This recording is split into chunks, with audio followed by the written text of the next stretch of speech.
Did your family have favorites? If so, were you the favorite or someone else? During Sunday dinner, my brother laughed, loud enough to make the silverware on the table clink, and with that smug little grin he's had since the day he learned how to manipulate our parents, he asked, "You still doing that little side hustle?" He dragged out the word little like it was some dirty joke, as if the whole table was in on it. The moment that followed, the one where my dad turned his head toward me and casually asked, "Didn't Forbes just name you Entrepreneur of the Year?" hung in the air so thick you could have carved it with the butter knife that had just clinked off the edge of my plate. And in that silence, that sudden, deafening silence, I smiled. Not because it was funny. Not because I wanted them to know. But because none of them had seen it coming. And the truth was, I had waited for this moment, planned for this moment, longer than I'd like to admit. To understand why that moment mattered, you'd have to go back, not just a year or two, but decades. I didn't just fall into being the black sheep of the Cooper family. It was a role assigned early, reinforced often, and rarely questioned. It started small. My brother Bradley got a shiny bike for his 8th birthday, the kind with chrome spokes and handlebar streamers, while I got a doll I hadn't asked for, one that cried and wet itself. As if that was supposed to teach me something useful about being a girl. He got applause for scoring touchdowns. I got reminded to keep my voice down. At the dinner table, I learned quickly to play along, to take up less space, to laugh at Bradley's jokes even when they were about me, because any protest would be labeled dramatic. That word dramatic was weaponized in our house, used to shut down anything that didn't fit the neat, buttoned-up image Dad liked to project. Bradley followed a blueprint so old and dusty you could smell the paper it was written on: college, fraternity, finance job, country club membership, smug wife with an interchangeable haircut. He spoke in investment acronyms and clinked his glass after his own punchlines. He was what Dad had always pictured when he thought of success, someone who knew how to look successful even before he earned a dollar. And me? I was the one who burned out at 32, left a 6-figure marketing job after a complete breakdown in a Starbucks parking lot, and moved back into a rental with 2 kids and no plan. I didn't do it for the aesthetics. I did it because I had no choice. The first few months after I left corporate felt like the slow exhale I hadn't realized I'd been holding for years. I didn't tell anyone in the family what had happened, not because I was ashamed, but because I already knew how the conversation would go. Dad would sigh in that way that meant disappointment cloaked in concern.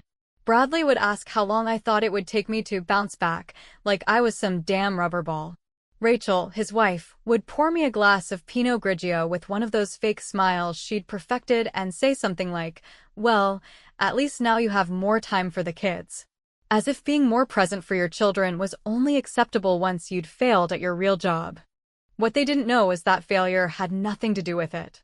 I'd spent a decade writing clever slogans and pushing luxury skincare for brands run by men who didn't know the difference between a toner and a serum. I was exhausted by pretending. So I started something that made sense to me, something small, something mine. I made candles. At first, just a few batches in the garage while the kids were at school. I labeled them by hand, poured the wax late at night, and designed sarcastic little messages that made me laugh. "Burn your expectations," "No," "Karen," and "Smells like divorce and freedom." The first dozen I sold were to a few friends, then their friends. I didn't advertise. I didn't tell the family. I just worked. Quietly. Steadily. Alone. I wasn't stupid. I knew how branding worked. I knew how to build a story. I gave the business a name that sounded cheeky but polished Fire and Grace and registered the LLC without telling a soul. For the first time in my life, I felt like I had control, not just of my time, but of my narrative. I didn't have to play the role anymore. I could write a new one. The orders came slowly at first, mostly local, mostly word of mouth.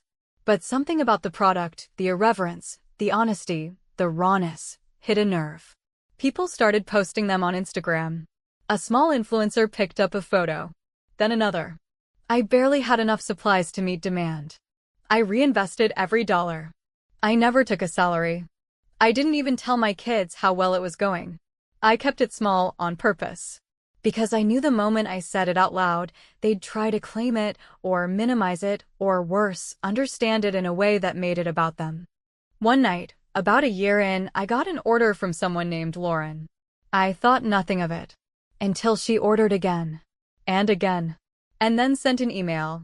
I work with a boutique PR firm. Have you ever considered expanding to retail? I hesitated. But curiosity won. We met for coffee. She wasn't full of buzzwords. She just said, there's something about what you're doing that people are hungry for. Not just the candles you.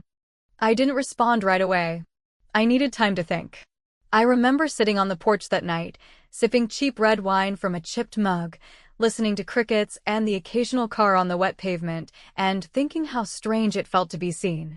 Not by the family who thought they knew me, but by a stranger who saw value in what I built. I never told Bradley, or Dad, or Rachel. And when they did ask what I'd been doing, I gave them vague, dismissive answers. Oh, just keeping busy. Trying something new. And they nodded like they were doing me a favor by not pushing further. Because they still thought of me as the screw-up. The dreamer. The one who couldn't hold a real job. And I let them. I needed them to keep underestimating me. Because one day, if I played it right, I was going to show them exactly what happens when the family scapegoat stops playing nice. And that day was coming. Sooner than any of them realized. There's something uniquely satisfying about building something real while everyone around you assumes you're still figuring things out, something quietly powerful in choosing not to correct their assumptions, not because you're ashamed, but because you've learned the value of withholding, of letting your work, your results, and your relentless commitment speak for you when the time is right. After that first full year of making candles in my garage, barely sleeping, working after midnight while the kids were long passed out with open laptops still glowing in their laps, I found myself in a rhythm that was as brutal as it was strangely exhilarating. There was no vacation, no days off, no safety net. There was only the work, the heat of the wax, the weight of the glass jars, the sting of the labels when I stuck them wrong and had to peel them back for the fifth damn time, and there was the rush of seeing another order come in. It was never about the candles themselves, it was about what they said, how they made people feel, and what they symbolized. They weren't decorations, they were declarations. And people responded to that in a way I never could have predicted. I remember one night, it must have been around February, maybe the third or fourth snowstorm of the year, when I was packing up the last of that week's orders, hands aching from the cold because the garage heater had given up hours ago. And I noticed an address that was definitely not local. Los Angeles. Then Chicago. Then 3 more from New York. I hadn't promoted anything, hadn't paid for an ad, hadn't even updated the website that week. Yet somehow, the reach had stretched far beyond the little town where I lived, far beyond the moms' Facebook groups and PTA friends who had initially kept me afloat. I opened my phone, searched my business name, and there it was, a viral TikTok with over 200,000 views. A woman in Arizona had unboxed 3 of my candles on camera, laughing and crying at the messages, calling them therapy in a jar. That single video, unsponsored, unpaid, completely spontaneous, changed everything. The orders doubled in 2 days. Then tripled. I had to shut the site down for a weekend just to catch up, and during that stretch, I didn't sleep more than 4 hours at a time. I paid 2 teenagers down the street to help with packaging, offered $20 an hour and unlimited granola bars from the pantry. The garage turned into an assembly line, and the kids, Tyler and Emma, started referring to it as the Wax Dungeon, a nickname I pretended to hate but secretly loved. They still didn't know how serious it was, how fast it was growing, or how much money had started moving through the account. I kept it close, held it tight like a secret love affair, not because I didn't trust them, but because I didn't trust me, didn't trust that it would last, that the bottom wouldn't fall out the moment I acknowledged the height I was climbing toward. Then, somewhere around the beginning of summer, I got an email that made me pause mid-sip of my coffee. The subject line was simple: Forbes inquiry, feature consideration. I almost deleted it, assuming it was spam or some scam trying to bait me into a fake interview for a fee. But something, maybe curiosity, maybe instinct, made me open it. The message was brief, professional, and very real. They'd seen the social media buzz, they'd traced the sales spike, they'd been following small, women-led brands that were changing the narrative around entrepreneurship, and they wanted to include me in a piece titled 10 Female Entrepreneurs Who Said No to the Rules and Built Empires Anyway. My stomach dropped. I read it 3 times, and when it finally sank in, I didn't scream or jump or call anyone. I just stared at the screen and thought, they're finally seeing it. They're seeing me. But instead of telling the kids, or texting a friend, or calling my dad, God forbid, I closed the laptop and went outside. I sat on the back steps with my coffee still hot in my hand, watched a squirrel sprint across the fence like it was late to a job interview, and just breathed. Not because I was calm, but because I needed to feel every part of that moment without rushing past it, without sharing it too soon, without letting someone else dilute it with their interpretation. It wasn't that I didn't want my family to know. It was that I didn't trust them to handle it the way I needed them to without turning it into a competition or a joke or worse, and I always knew you had it in you, when they'd spent years treating me like I'd missed the boat. Bradley especially. I could already hear his voice in my head. Forbes? Seriously? Must be a slow news month. That was the thing with him, no matter what you did, he'd find a way to spin it. And if he couldn't spin it, he'd ignore it entirely. So I stayed quiet. I gave the interview, sent photos, answered their questions honestly, with no frills and no apologies. I told them the truth, that I started because I needed something that felt real, that I never intended for it to become what it did, and that the best part wasn't the money, it was the autonomy. The control. The ownership of my time, my decisions, my voice. They sent back the draft for approval, and when I saw my name, my real name, printed under the headline, something shifted in me. It was subtle, like a door had opened somewhere I didn't even realize was locked. And I knew then, I wasn't going back. Not to corporate. Not to playing small. And definitely not to pretending like I was lucky to be scraping by while my brother bought his second vacation home. But here's where it gets complicated. Because once that article went live, once the emails started coming in from retailers, distributors, even a few book agents, the temptation to show it off, to throw it in every face that had ever doubted me, became almost unbearable. And yet I didn't. I didn't tell my dad. I didn't send Bradley the link. I didn't even post it on my personal Facebook. I just let it sit there. Quietly. Like a loaded gun in the back of a drawer. Not because I didn't want to use it, but because I was waiting for the right moment. And when that moment came, in the middle of Sunday dinner, when the wine was flowing and Rachel was already on her 3rd retelling of how Bradley had negotiated the hell out of a mortgage for some tech bro in Boston, I was ready. I knew it would start with a joke. I knew he wouldn't be able to help himself. And when he leaned back, wiped his mouth with a cloth napkin like he was at a damn state dinner, and said, "So, you still doing that little side hustle?" I smiled inside. But before I could say a word, before I could decide whether to go for the kill or let it slide like I always had, my dad, who had been quiet all meal, just chewing and grunting in that way he does when the food is better than expected, turned to me, slow and deliberate, and asked, "Didn't Forbes just name you Entrepreneur of the Year?" Just like that. No drama. No build-up. Just truth. And in that one line, everything shifted. The table went dead silent. Not a breath. Not a cough. Even the ice in the glasses seemed to stop melting. And I thought, now, this is the moment I built for. But what none of them knew, what they still don't fully understand, is that this wasn't an accident. It wasn't a fluke. And it sure as hell wasn't just a lucky break. This was a long game. And I was just getting started. But let me ask you something while we're here, and be honest. If your own family spent years rolling their eyes at your dreams, mocking your choices, acting like your only value was how well you could smile and nod and stay quiet, would you still invite them in when you made it? Or would you do what I did and wait, just long enough, for the moment when they'd have no choice but to listen? By the time that particular Sunday dinner rolled around, the air already carried that thick, oppressive heaviness unique to mid-August, the kind that made even the inside of a well-insulated house feel stifling, as though the walls themselves were sweating under the weight of whatever tension the family had quietly dragged in with them. We had all fallen into our familiar roles the moment we stepped through the front door. Bradley, with his usual theatrics, greeting Dad like some triumphant warrior returned from battle. Rachel floating in just behind him in her linen jumpsuit and oversized sunglasses that made her look like she'd been dragged straight from a resort commercial, and me, as always, just slightly late, carefully composed, and fully prepared to play the part of the barely functioning sibling still figuring things out.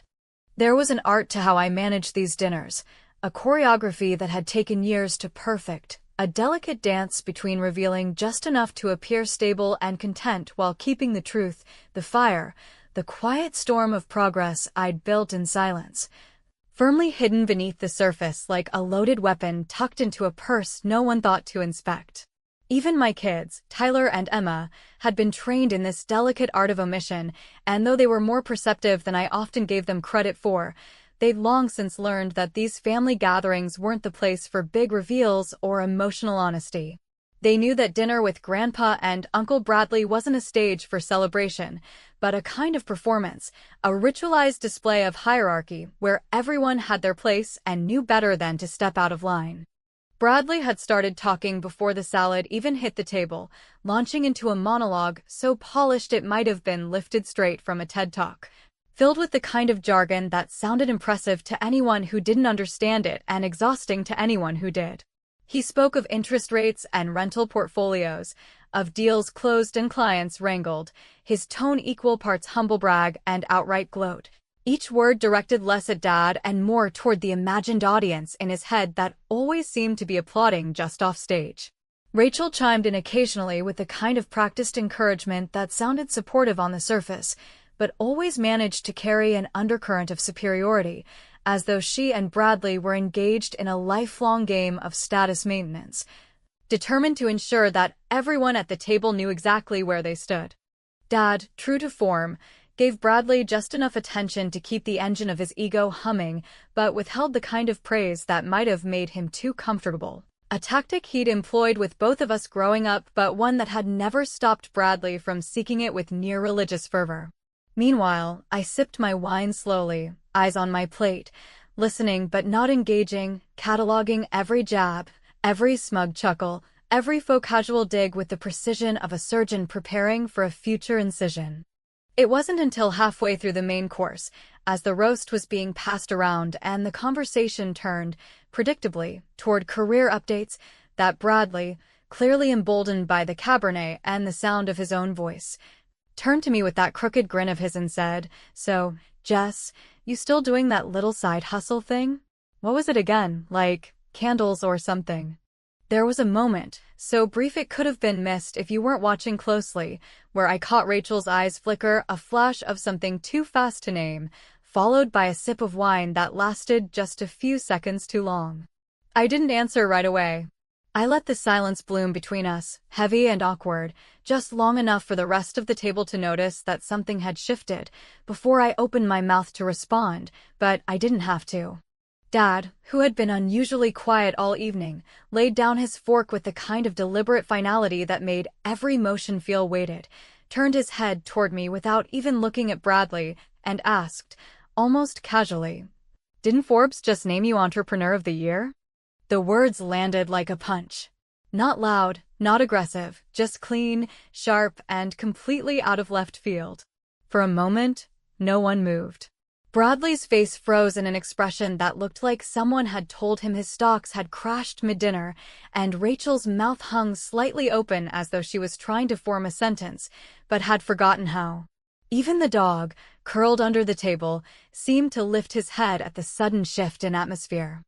And me? I just smiled. Not wide, not smug, just enough to acknowledge the moment for what it was, the reveal I'd waited years to deliver, served not by my own hand, but by the very man who had once told me, during one particularly brutal Christmas, that maybe I should stop chasing dreams and focus on finding a good man to help out with the bills. I didn't elaborate. I didn't need to. The silence did the work for me. Bradley, still blinking like he hadn't quite processed what he'd just heard, tried to recover. "Wait, what?"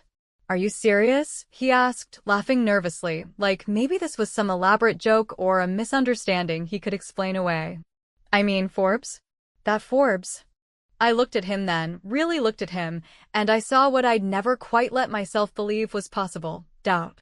Not just confusion, not just surprise, but actual, honest-to-God insecurity, gnawing at the edges of his confidence like rust. He wasn't just surprised. He was shaken. Yeah, I said, still calm, still composed. They reached out a few months ago. Wanted to feature businesses that scaled without traditional funding. It made sense. He opened his mouth again, probably to question it or minimize it or reframe it in a way that made him feel less irrelevant, but Dad, of all people, cut him off with a grunt and a nod. Saw the article, he said, not looking at me but clearly speaking for my benefit. Impressive stuff. That word, impressive, coming from my father, landed harder than anything else that had been said all night. Not because it was effusive or emotional, but because it was honest. And that was rarer from him than any compliment from Bradley could ever be. The rest of dinner passed in an awkward haze. The conversation shifted clumsily to safer topics: Emma's new volleyball coach, the heat wave in Arizona, whether or not Rachel's sister was actually getting divorced this time, but the undercurrent was undeniable. Something had cracked open, and they didn't know how to patch it.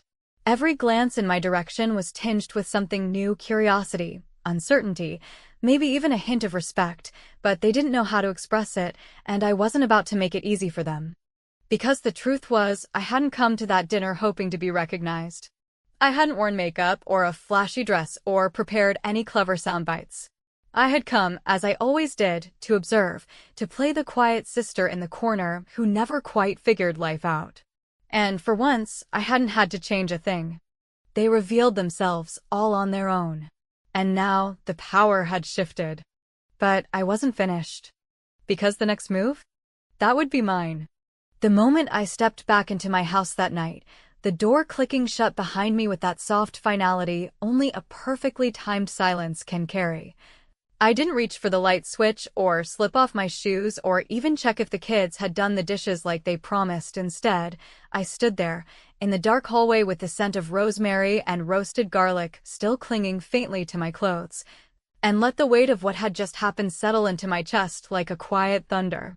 It wasn't the kind of vindication that arrives like a marching band or a confetti cannon. It was subtler, deeper, the kind that seeps into your bones and rewrites your understanding of who holds the narrative. I had walked into that dinner playing a role I'd perfected over years of practice, that of the overlooked sister, the one who made cute things and kept busy, while the real players discussed investments and real estate and hard work, and then, with one sentence from the man who had doubted me, the longest, I had turned the entire table on its axis without lifting a single finger. But the truth is, and here's the part nobody really talks about when they fantasize about revenge or poetic justice, that kind of power doesn't arrive all at once like a lightning strike. It's more like the slow, methodical twist of a knife that had been planted years ago, something you'd learn to live with until one day, it simply turned, and everyone else finally noticed the wound you'd been hiding. After changing into sweatpants and tying my hair back with the kind of absent-minded care that comes from being too preoccupied to care how you look, I sat at the kitchen counter, opened my laptop, and pulled up the numbers, not because I needed to, but because I wanted to remind myself that this wasn't a fluke or a moment of luck, but the culmination of years of midnight hours, blistered hands, and decisions that no one else had witnessed. The dashboard greeted me with 6 figures in pending orders, a sold-out banner blinking on the homepage, and 3 unopened partnership proposals from national retailers who, just 2 years earlier, wouldn't have returned my emails. I took a deep breath, let the glow of the screen wash over me, and for the first time since the garage became my sanctuary, I allowed myself to feel the satisfaction without apology. Still, the irony didn't escape me, that the very people who had spent years suggesting I was wasting my potential were now scrambling to understand how they'd missed the transformation. It wasn't just about money or headlines or recognition. It was about rewriting the story they thought they knew, about reclaiming the version of me they had decided on so long ago without ever once asking if it was accurate. The truth is, I hadn't built fire and grace out of passion or some whimsical desire to follow my dreams. I'd built it out of necessity, out of fury, out of the gnawing sense that I had spent too many years being edited out of my own life. Every decision I made, from refusing outside investors to declining early offers from lifestyle brands that wanted to dilute my message, was deliberate. I didn't want partners who saw me as a novelty, as a mompreneur, with a cute logo and a sob story. I wanted full control, full ownership, and full accountability. Because I had spent too much time being told what I was supposed to be to ever again let someone else steer the ship. When the Forbes article had gone live, the world seemed to notice overnight, but what they didn't see, what I'd kept tucked neatly away from the spotlight, were the 100 tiny decisions that led there. They didn't see the rejected meetings, the late nights I spent watching Shopify tutorials while nursing a glass of boxed wine, or the way I'd cried the first time someone placed a $500 wholesale order that I couldn't immediately fill. They didn't see the fight I had with my ex-husband over the name on our daughter's school forms, or the quiet fear that gripped me the night I spent our last savings on bulk wax and shipping boxes, praying the orders wouldn't suddenly dry up. But I remembered every single moment. And now, sitting in my kitchen with the house dark and quiet around me, I remembered something else too, a comment Rachel had made months earlier at a barbecue. After one too many glasses of wine, and in that way people do when they think they're being helpful, but are really just flexing their superiority. She had leaned over, smiled that too wide smile she reserved for uncomfortable truths, and said, "You know, I actually know someone who works in distribution. I could ask if they've heard of your little brand." The tone, the phrasing, the way she had licked her teeth after saying it, it had stuck with me, not because of what she said, but because of the way she said it, like she was still clinging to the belief that I needed a bridge she could offer. That her proximity to my brother's success somehow elevated her beyond mine. At the time, I had laughed it off, not willing to waste breath defending something she had no interest in understanding. But now, in retrospect, I wondered. Had she actually followed through? Had she poked around behind the scenes, asked questions she had no business asking, maybe even tried to validate her suspicions that I wasn't really running something worth noticing? And then, a strange little memory surfaced, the supplier I had used during those early days, the one who had suddenly, without explanation, stopped fulfilling orders right after I declined to meet their minimum monthly spend. It had seemed odd at the time, especially since they had practically begged for my business during the initial calls, but I hadn't pursued it. I had moved on, found another source, told myself it was just one of those things that happens when you're still small and nobody cares. But what if someone had made a call? What if Rachel, perfectly coiffed, perennially underestimated Rachel, had decided to poke around, not because she cared, but because she didn't want to be outshined? It was a stretch, maybe. But then again, I had underestimated her too. And that thought stayed with me, even as I finally turned off the laptop and headed upstairs to bed, the house still and silent, save for the occasional creak of old floorboards adjusting to the cool night air. I lay there for a long time, not sleeping, not thinking clearly, just watching the shadows dance across the ceiling, wondering whether the next move was mine or if someone else had already played a card I hadn't seen. Because the truth was, I hadn't built my empire out of goodwill or naivete. I had built it like a fortress, thick walls, high towers, and every damn stone placed with intention. But even fortresses have weak points. And I was beginning to suspect that mine wasn't outside the gates, but already sitting at the table, smiling sweetly and pouring another glass of wine. And I couldn't decide what was more unsettling, the idea that they still didn't understand what I'd become, or the possibility that one of them had always known and had been working against me from the beginning.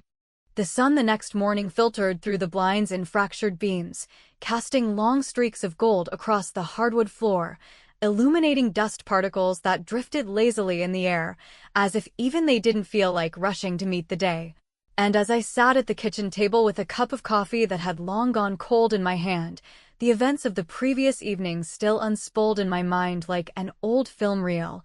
Not the glamorous parts, not the victory lap, but the expressions, the Silences, the sudden calculations written all over their faces when reality had cracked through their illusion of who I was and left them scrambling to reconstruct something familiar from the rubble. It had taken years, years of staying quiet, of playing small, of letting their expectations sit heavy on my shoulders like a winter coat I was never allowed to take off, and in the end, all it took to dismantle that weight was one sentence from my father and a silence none of them could figure out how to fill. But now that the moment had passed, now that the power dynamic had shifted and I had made them feel what I had felt for years, that gnawing sense of not being seen, not being taken seriously, of being tolerated instead of respected, the question became, what would I do with that power? Would I gloat? Would I let it go? Or would I finish what I had started all those years ago, back when I first lit the stove to melt wax on a cold night with no money, no recognition, and nothing but spite and desperation driving my hands? The answer arrived quietly, without fanfare, in the form of 2 envelopes, one white and thick with documents, the other thinner, handwritten, and sealed with a sticker from one of the first batches of Fire and Grace labels I had ever printed. They had been sitting in my desk drawer for over 3 months, prepared long before the Forbes article, long before the viral moment. Back when I was still debating whether revenge was worth the trouble or whether the quiet satisfaction of personal success would be enough to silence the echoes of their doubt. But after last night, after watching Bradley's smirk collapse into something twitchy and raw, after catching the flash of panic in Rachel's eyes when she realized she was no longer the sharpest woman in the room, and after seeing my father, look at me not with confusion or pity, but something dangerously close to respect, I knew it was time. Dinner that Sunday had ended in awkward hugs and half-hearted promises to catch up soon, the kind you both know are lies the second they're uttered, and as Rachel gathered the last of the dessert plates, still wearing that mask of composure that cracked just slightly every time I caught her eye, I told them I had something to drop off later in the week, something small, a thank you for hosting, and Bradley, clearly still off balance, had nodded dumbly, already pulling out his phone to check stocks as if he could recalibrate himself by tracking gains and losses that made more sense than whatever had just unfolded across the dinner table. 3 days later, I arrived at their house just after noon, when I knew the kids would be at school and the adults would be mid-routine, Rachel tidying the kitchen in her constant war against imaginary chaos, Bradley probably reviewing numbers in his home office that looked more like a showroom than a workspace. I handed the envelope to Rachel with a smile so calm it unnerved her, said it was just something I'd been meaning to give them, and walked back down the stone steps to my car without waiting for questions. She didn't open it immediately, I knew she wouldn't, and I knew she would wait until Bradley came downstairs, and they'd tear into it together like kids stealing a peek at a Christmas gift they weren't supposed to touch. Inside, they'd find a formal statement of transfer not to them, but to my children Tyler and Emma, joint shareholders in Fire and Grace LLC, holding 49% ownership split equally between them, with the rest remaining under my control, and a clause that explicitly excluded any future redistribution to outside family members. There was no legal reason to send it to Bradley and Rachel, of course, no requirement, no need for them to be informed, but I sent it anyway, because it wasn't about legality, it was about clarity, about ensuring that they understood, in no uncertain terms, that they would never benefit from something they had refused to believe in. And in the second envelope, the thinner one with the sticker, was a handwritten note, not angry, not sarcastic, just clear and final. It said, "This wasn't built to impress you. It wasn't built to spite you either. It was built in the quiet, with blistered hands and tired eyes, in the space where your voices used to echo. And now that I have my own voice, I don't need yours." I never got a response, no text, no call, not even a passive-aggressive comment filtered through my father during the next awkward family gathering, but I did hear, through a mutual friend who couldn't help but bring it up over coffee one afternoon, that Bradley had spent 2 hours on Google trying to figure out how business equity worked, and Rachel had apparently made a vague Facebook post about family betrayal hiding behind faux empowerment, which, while poetic, was almost certainly too clever for her to have written herself. But none of that mattered, not really. Because the truth was, The moment I slid those envelopes across the table of my own making, I was done playing. Done waiting. Done hoping they'd one day see the value in me that I had already carved into the world with my own damn hands. Still, there was one final twist I hadn't planned for, one last sharp turn in the story that caught even me off guard. It came 2 weeks later, during another strange Sunday dinner, this one smaller, quieter, with just Dad, the kids, and me, sitting around the table like a family that had been rearranged but not entirely broken. We were finishing dessert, the kids laughing over something ridiculous Emma had done at school, and I had just poured my second cup of coffee when Dad, never one for unnecessary chatter, leaned back in his chair and said, "You know, Rachel said something the other day. Something odd." I looked up, heart slowing just slightly. "Oh. She mentioned she once told one of your old suppliers that your business was just a hobby," he said, watching me closely, like he already suspected the weight that statement carried. "Said she was trying to help. Said she thought you were in over your head and wanted to protect your reputation." The room didn't fall silent. The kids kept talking, but inside me, something stilled, something ancient and familiar, like a long-dormant alarm finally triggered. I set the cup down slowly, ran my finger along the rim, and said nothing for a long moment. Because what could I say?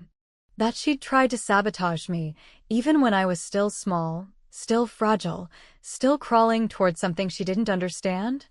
That she'd masked it as concern, as family loyalty, as a favor?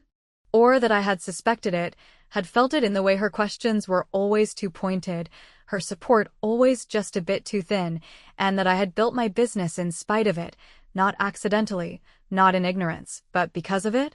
In the end, I looked at my father, smiled in a way that told him I already knew, and said, "Some people help you find your strength by underestimating you. Others do it by standing in your way." And that was all. Because in that moment, as the conversation drifted back to volleyball and exams and the price of avocados, I realized something I hadn't fully understood before, that success wasn't the revenge, and neither was silence. The real revenge? It was building something so unshakable, so rooted in truth and resilience and quiet power, that no one, not Rachel, not Bradley, not even the old version of myself, could ever take it away. And as I sat there at the head of the table, not just participating but leading, I knew one more thing. This was never an accident. This was always the plan.